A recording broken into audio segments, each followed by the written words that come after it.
Bonjour à toutes et à tous et bienvenue pour cette nouvelle vidéo qui sera une brève introduction à Azure Spot. Alors Azure Spot fait partie des nombreux mécanismes qu'il existe aujourd'hui dans Azure et qui permettent en fait d'optimiser ses coûts d'achat. C'est un moyen qui est assez récent et qui concerne les machines virtuelles et on va le voir, il y a pas mal de choses à savoir pour bien utiliser Azure Spot et pour du coup bénéficier des avantages qu'il va apporter. Donc, comme d'habitude, on va partir sur une mind map et déjà voir de quoi on parle quand on parle d'Azure Spot. Donc, j'ai commencé à introduire cette notion-là. C'est un moyen d'optimiser en fait le coût d'achat des machines virtuelles dans Azure. C'est un moyen très efficace, mais qui nécessite de bien connaître les règles du jeu. En gros, l'idée derrière Azure Spot, c'est Microsoft, en fait, dans ses data centers, a des ressources. Certains types de ressources, à un moment, en fonction de l'offre et de la demande, va avoir plus ou moins de capacité, voire de la capacité non utilisée.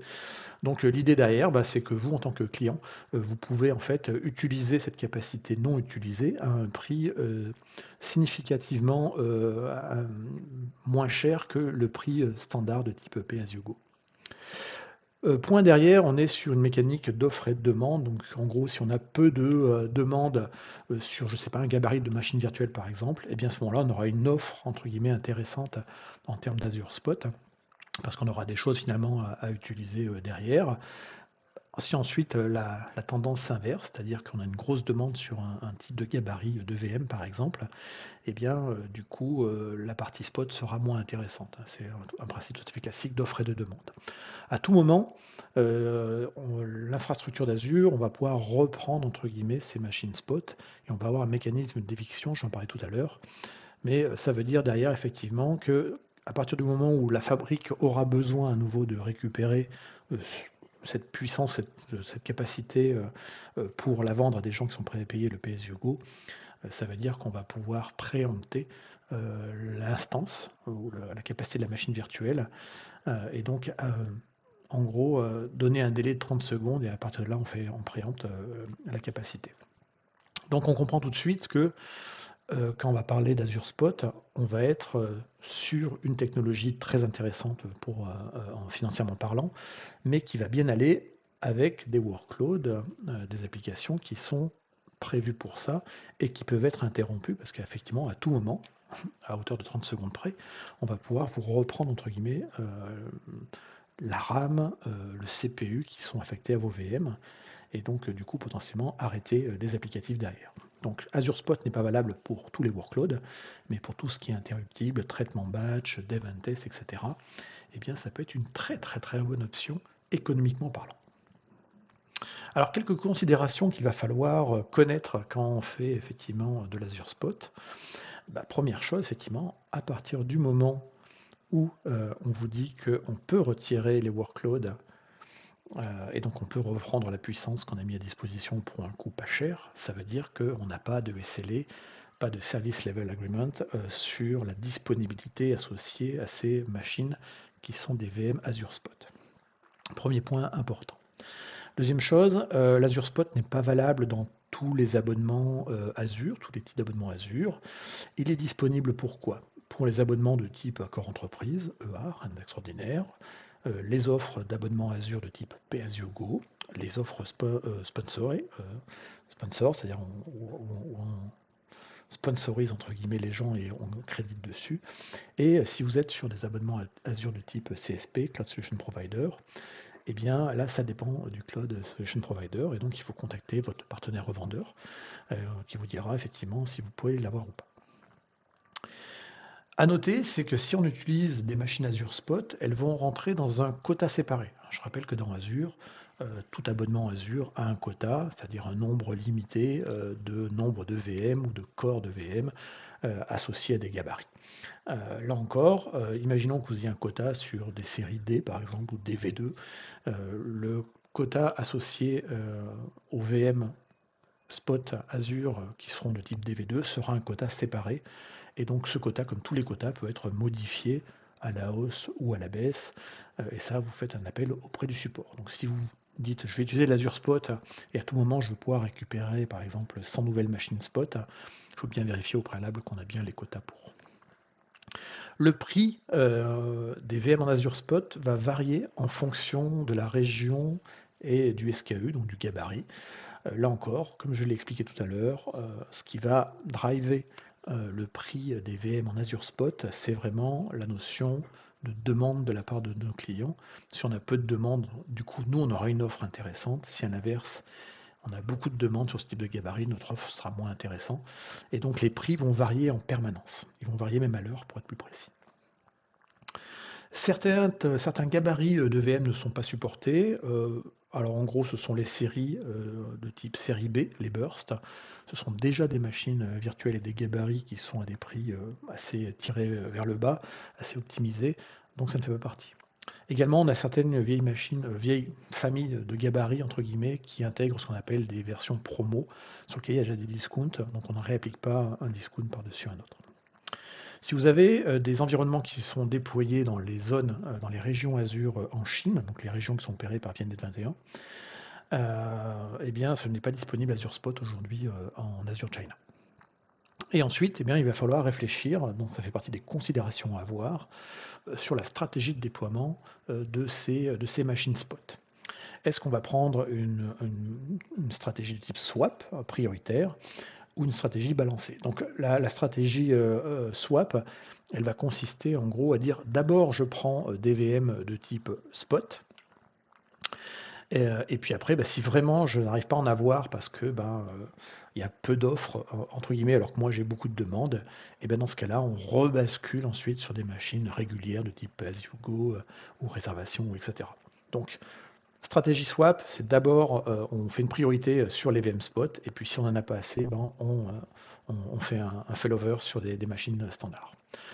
La deuxième stratégie, qui est la priority balance, là l'idée c'est de faire un mix. C'est de se dire, ok, j'ai un environnement composé d'un ensemble de machines virtuelles. Je peux accepter d'avoir X% de mes machines virtuelles qui seront sur du spot, et puis Y% qui vont, elles, seront sur de la machine virtuelle normale, payée normalement. Voilà. Donc ça, il faut un petit peu y réfléchir. Ça dépend, là encore, de vos workloads. Les workloads doivent être interruptibles. Donc par exemple, si vous avez besoin de machines virtuelles pour exécuter des pipelines, au sens large, pipeline de CI/CD, pipeline de ML, ou alors faire des machines virtuelles pour faire des traitements batch, ou alors avoir des machines virtuelles qui sont dans des clusters Kubernetes. Là encore, la mécanique derrière va permettre effectivement de parer à l'arrêt brutal entre guillemets du workload.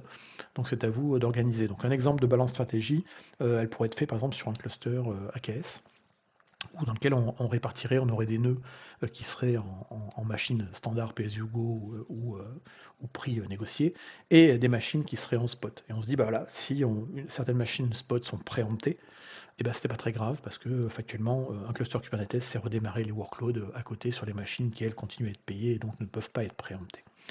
Si on était sur des pipelines, on pourrait se dire, le pipeline sont des pipelines d'entraînement. Si à un moment, la machine elle est reprise, elle est préemptée durant le pipeline, c'est pas grave, on le relancera plus tard. Voilà, tout simplement. Donc ça, c'est des considérations à avoir effectivement quand on va faire de l'Azure Spot. Ensuite, il y a quelques concepts qu'il est important de connaître parce qu'effectivement, on a un vocabulaire dans le monde de Spot, on a un outillage plus ou moins élaboré, on va voir ça juste après. Donc il est important de bien connaître les règles du jeu, et ça, c'est ce qu'on va voir tout de suite. Donc dans les concepts, première chose, effectivement, j'en ai parlé tout à l'heure, la notion de quota. Donc chaque environnement a des VM, a un nombre de corps entre guillemets disponibles et limité par abonnement Azure, chose qu'on peut changer effectivement en ouvrant un ticket auprès du support, mais il faut en tenir compte de, ok, on va utiliser du spot, mais on aura besoin de combien de machines? On pourrait se dire j'utilise du spot, mais dans des cas très particuliers où je déploierai 100 VM en simultané. Si on a prévu de faire ça, bien penser à mettre en adéquation les limites de son abonnement Azure pour pas avoir une surprise le jour J en se disant j'ai voulu en déployer 100, mais en fait je me suis aperçu que j'avais un quota qui était de 50 seulement. Voilà. Donc ça c'est important à traiter.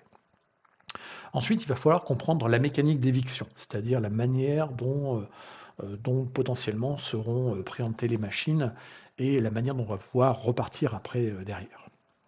Donc première chose à savoir, c'est qu'il y a une notion de rate, donc de chance que sa machine soit évitée, soit préemptée pour une localisation donnée.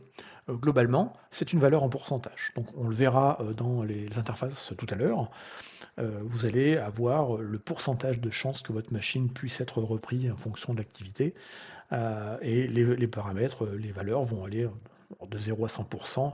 On est d'accord, effectivement, si on a une valeur relativement faible, après, on va accepter ou pas de prendre le risque d'avoir son workload qui sera arrêté parce qu'effectivement la machine aura été reprise. Là encore, c'est toujours une question de réglette qui doit être en adéquation avec votre stratégie.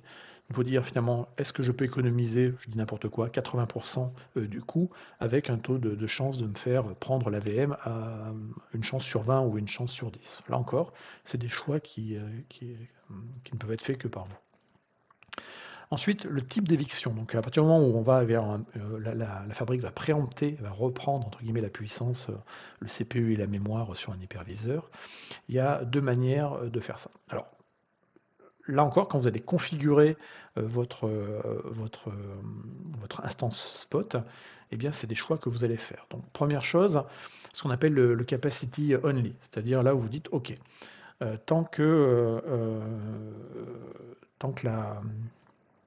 l'infrastructure a des choses disponibles, je peux l'utiliser. Donc globalement, en gros, Azure va vous enlever vos VM, entre guillemets, vos VM spot, si, en gros, elle a besoin d'avoir accès à la capacité.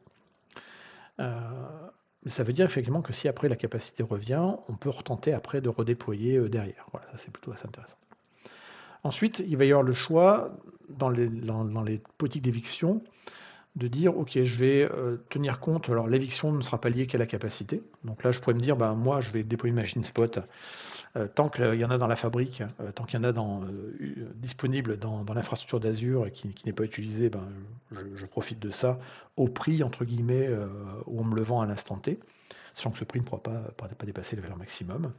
Soit après, sur la partie éviction, l'éviction va se faire également par rapport au prix. Donc les deux options. Soit vous définissez un prix maximum que vous ne voulez pas payer. Donc, par exemple, vous dites, cette machine virtuelle, je suis prêt à payer jusqu'à, c'est votre pari à vous, jusqu'à 5 $ par heure, par exemple, sur la machine. Si à un moment, le prix qui va fluctuer comme une bourse en fonction de l'offre et la demande dépasse les 5 $, vous avez dit, non, moi je paye jusqu'à hauteur de 5 $. Dès que le prix sera au-dessus, on vous préemptera la machine. Autre option, c'est de dire, moi je suis prêt à payer jusqu'au prix maximum, c'est-à-dire le prix en pay-as-you-go. Et dans ce cas-là, effectivement, vous dites, je vais payer, et là ça va varier. Donc en gros, j'aurais même dû l'inverser.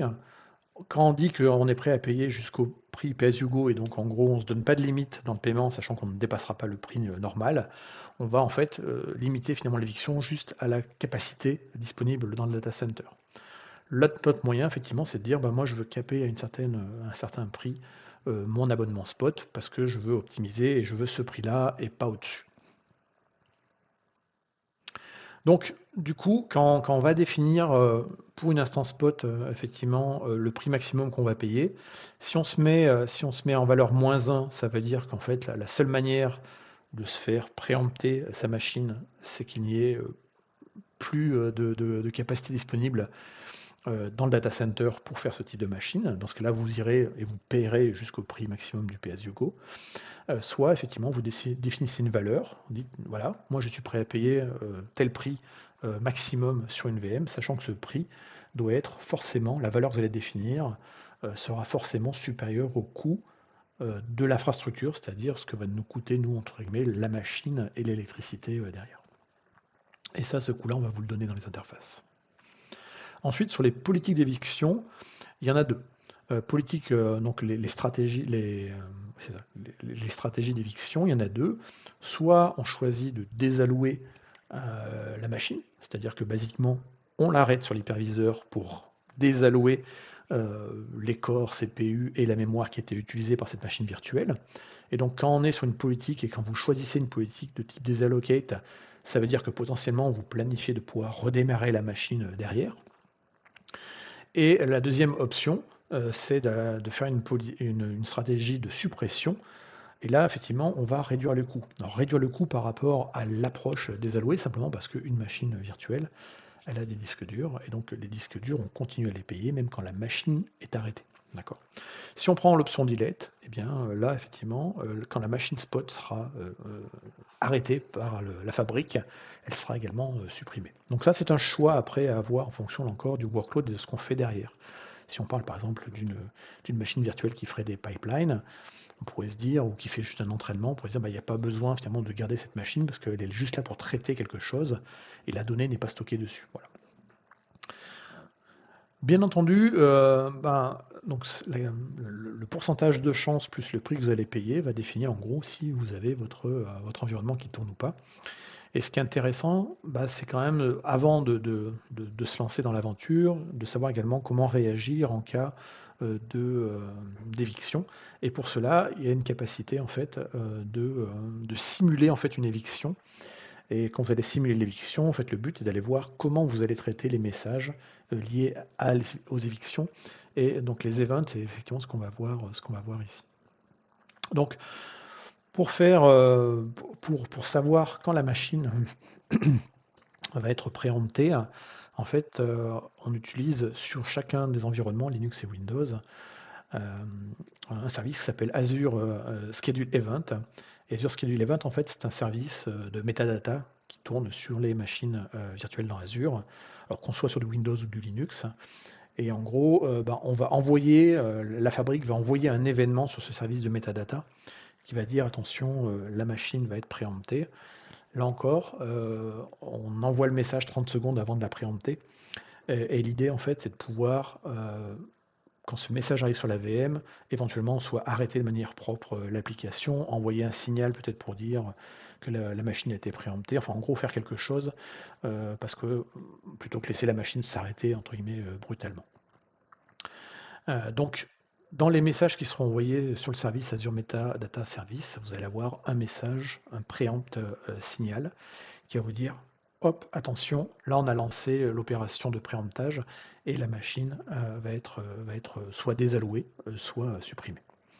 Donc il est de bon ton, il est surtout une bonne pratique de checker en fait fréquemment, c'est-à-dire entre 5 secondes, toutes les 5 secondes, toutes les 10 secondes, ce endpoint, qui est un endpoint local sur une adresse API, et de vérifier effectivement les messages qui sont envoyés.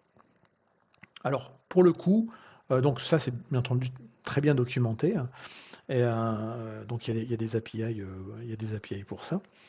Et donc première chose, c'est qu'on peut, si on veut checker de manière assez simple ce endpoint et ses metadata, vous avez une URL ici, une API que vous pouvez interroger. Donc on est sur une adresse API-PA et on va interroger cette API. Le retour de cette API en fait va vous donner des informations sur est-ce qu'effectivement il y aura un message ou pas préempté. Alors bien entendu, au-delà de le faire soi-même, on peut le scripter. Et puis il existe des samples qui vont vous permettre éventuellement même d'injecter ça carrément dans votre application. Donc on a des exemples ici sur ce GitHub qui sont faits donc, soit en PowerShell, soit en Python, soit en C#.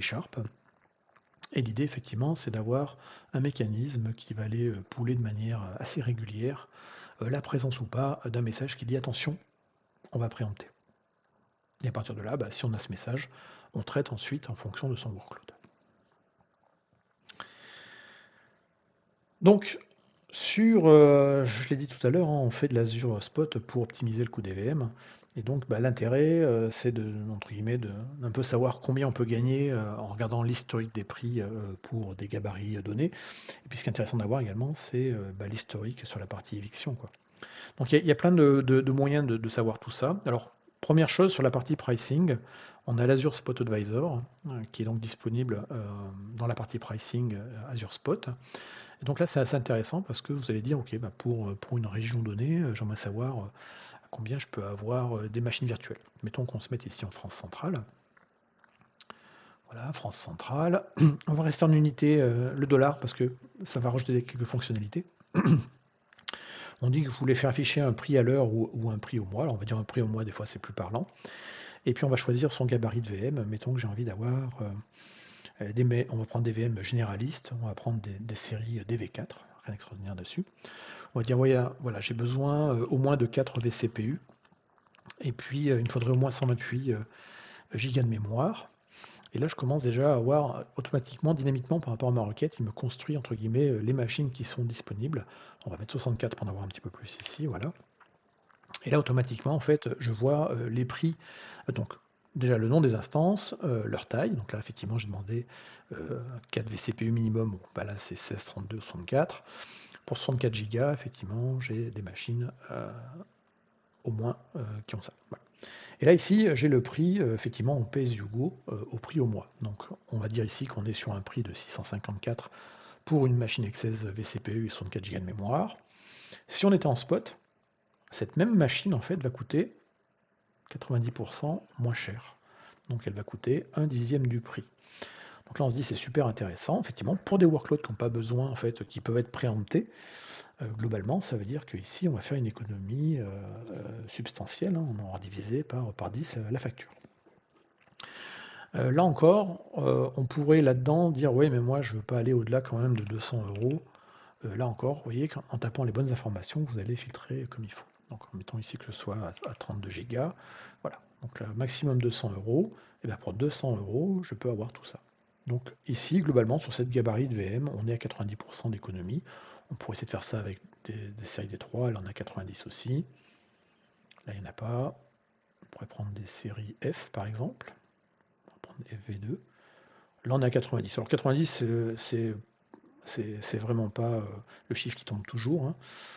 Là, je suis en train de tester. Bon, là, nous, c'est 90.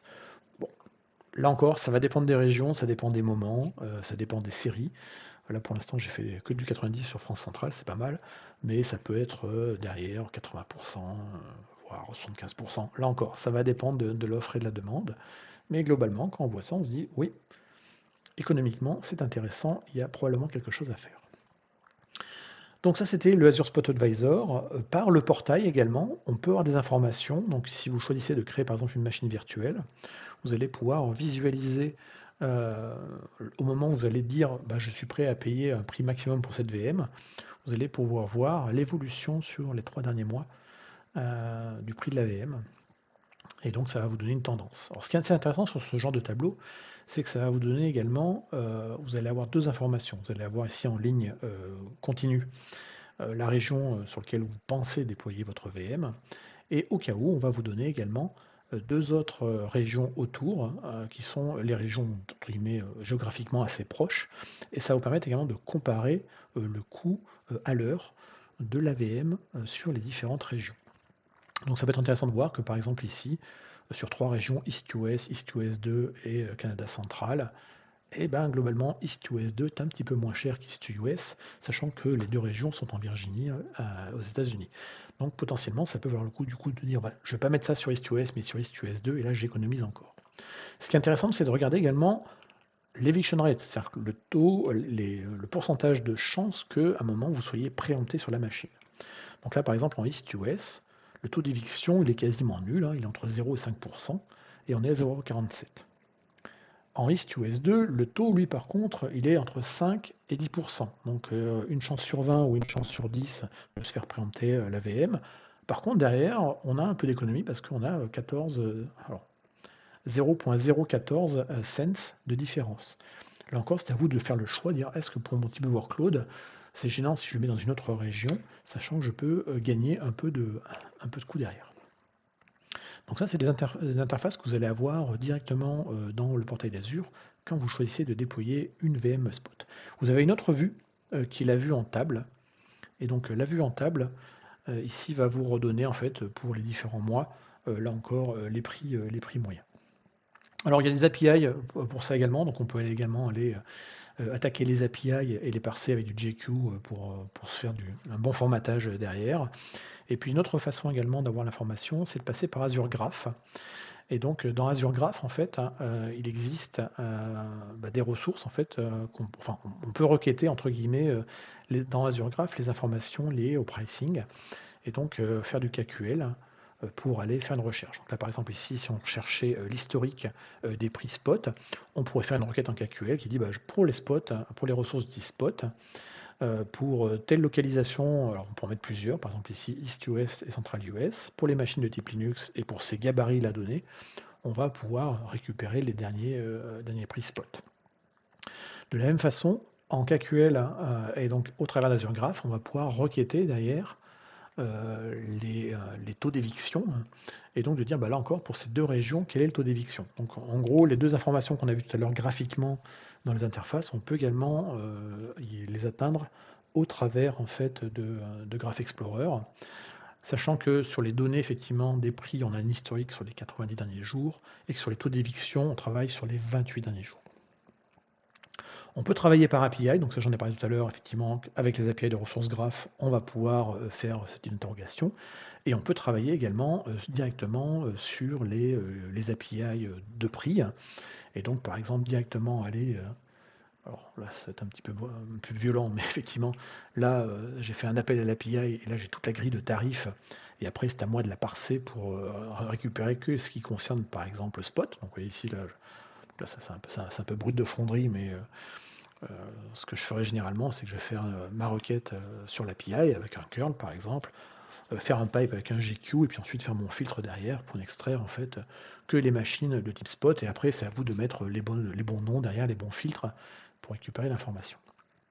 Donc ça l'API c'est assez intéressant sachant que si vous voulez faire du parsing, vous pouvez parser soit sur la SKU name, soit sur le meter name. Les deux vont contenir le mot spot. Si on revient sur là où j'étais ici, là on est effectivement le meter name. Là ici on voit qu'il y a le mot spot à l'intérieur. Et si je remontais un peu au-dessus, le SKU name, on devrait avoir, alors on peut essayer de faire un CTRL F spot. Voilà, meter name, meter name.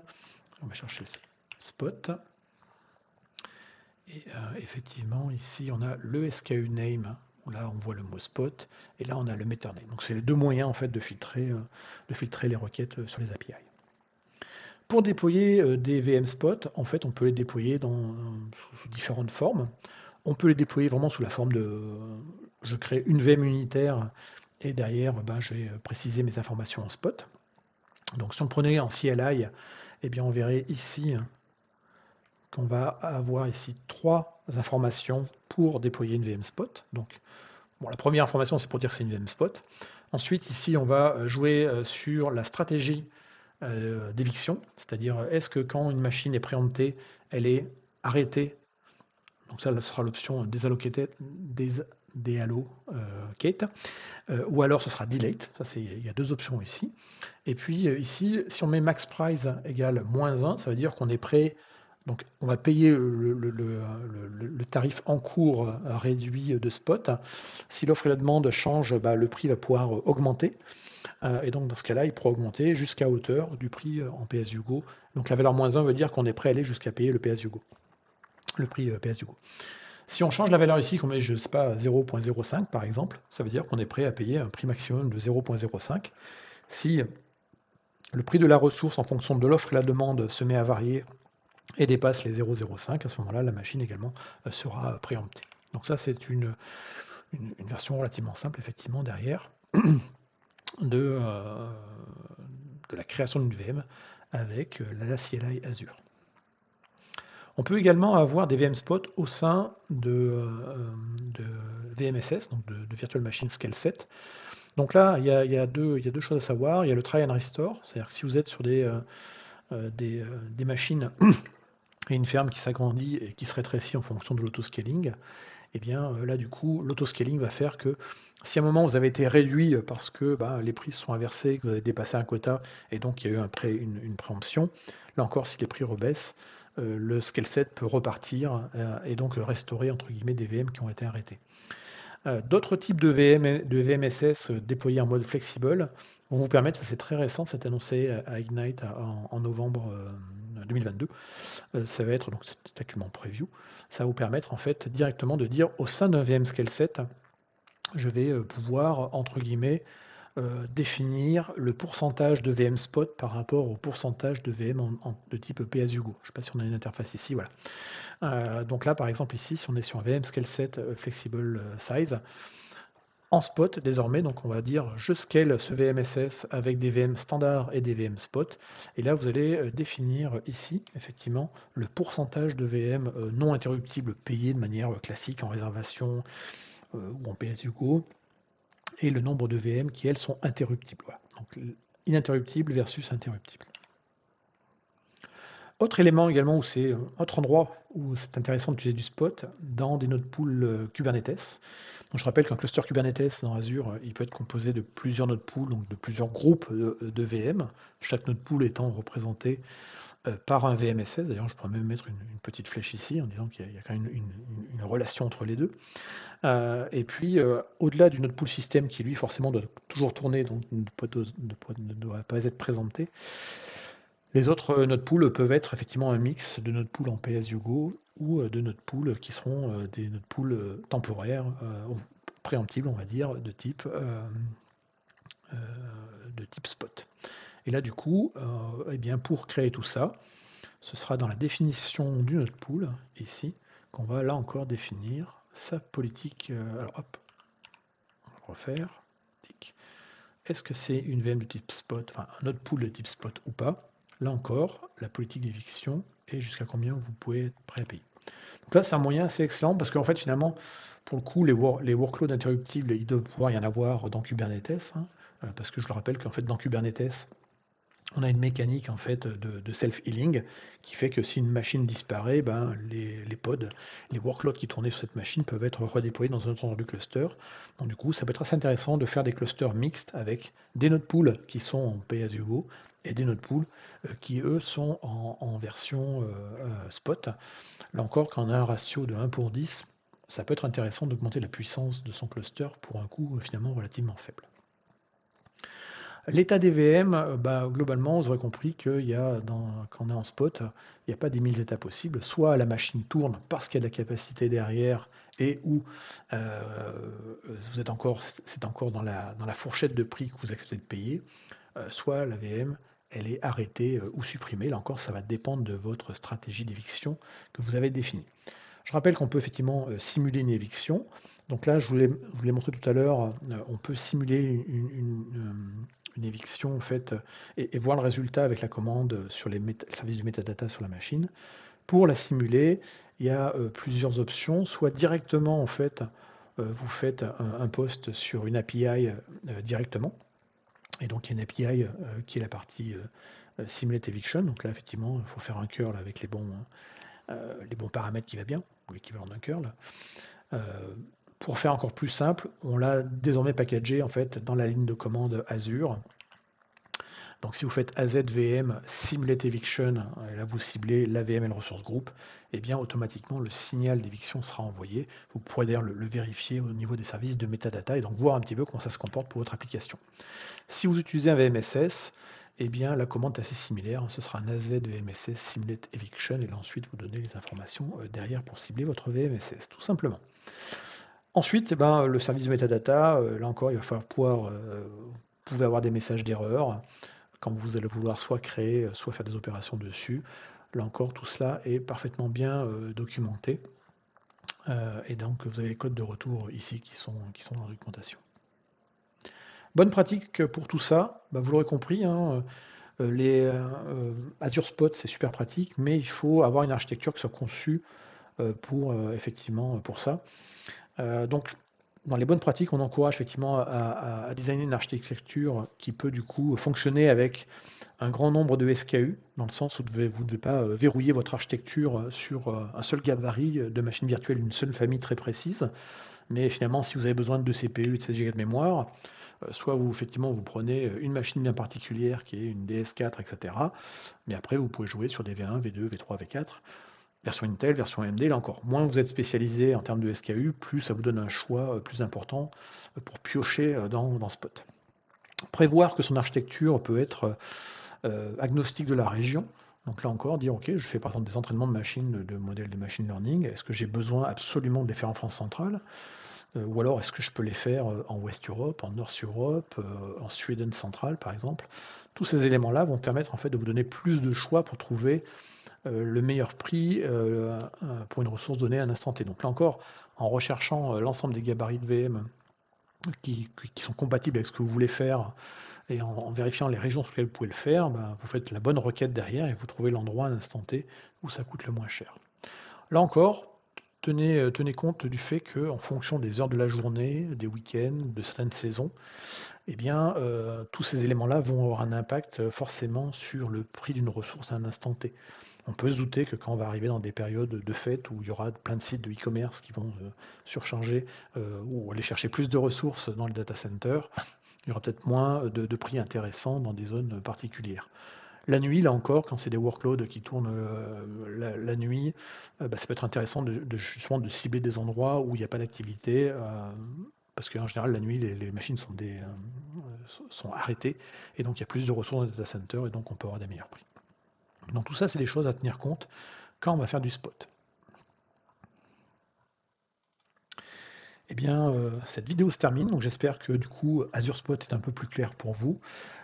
Clairement, il vient s'inscrire dans tous les véhicules permettant de réduire les coûts d'achat de Azure. Je rappelle que ces véhicules sont les suivants. On a les réservations, au sens large. Quand on parle ici de VM, ce sera les RI, donc les Reserve Instance. C'est une première option pour baisser le prix de vos VM dans Azure.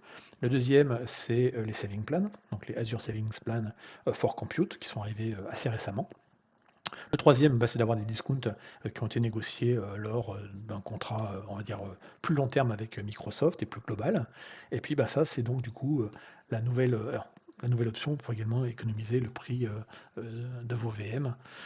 Donc directement de prendre du spot. Là encore, c'est pas fait pour tous les workloads, c'est pas fait pour tous les scénarios, mais c'est un moyen de gagner énormément d'argent quand on voit qu'on peut des fois diviser par 10 sa facture simplement en utilisant ce genre de machine virtuelle. Cette vidéo est maintenant terminée. Je vous mets également un pointeur vers la playlist FinOps, où il y a beaucoup d'autres vidéos sur le sujet. Je vous remercie d'avoir suivi et à bientôt.